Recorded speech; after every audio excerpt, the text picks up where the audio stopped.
Hey everyone, I just wanted to make note that OREA has released the state of emergency clauses. So whether you're using a licensed offer creation software or you're using web forms or Authentisign, to find these clauses, just look for state of emergency and you'll see the new set of clauses that have been created by OREA. You're never required to use OREA forms or clauses. They are there for you to tailor if you need to. If you have any questions about these sorts of clauses or your clients have questions and you can't answer those questions competently, always defer your client to speak with a lawyer. Now, that being said, I think that the clauses are excellent. They address most of the issues that we have. And what I am finding still, notwithstanding that a lot of the time we're submitting offers with these provisions in them, people are trying to strike them. A lot of agents that don't understand them will automatically defer to strike them and they're not getting it. So very recently, one of my agents had a situation where the listing agent said, we're not accepting these because we don't think they're required and we don't know where you got them from. That's why I'm creating this video, to let you know that OREA has created them. Read the clauses, they're not rocket science, they're pretty self-explanatory.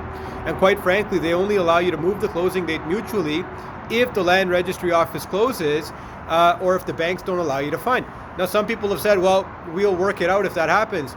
As a seller and as a buyer, we can enter into escrow closings and close the deal. I want to clarify this. So most of the buyers that you're representing are closing the deal using funding from a bank.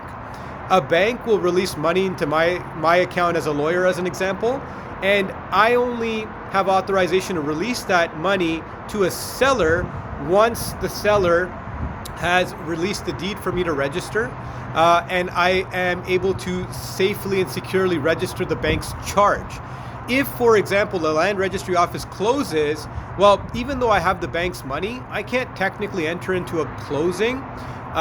Even though there's gap coverage, there might be some exceptions to that, but not for an extended time, because the bank's instructions to me are very clear that I'm not supposed to release that money unless it's secured by virtue of a charge.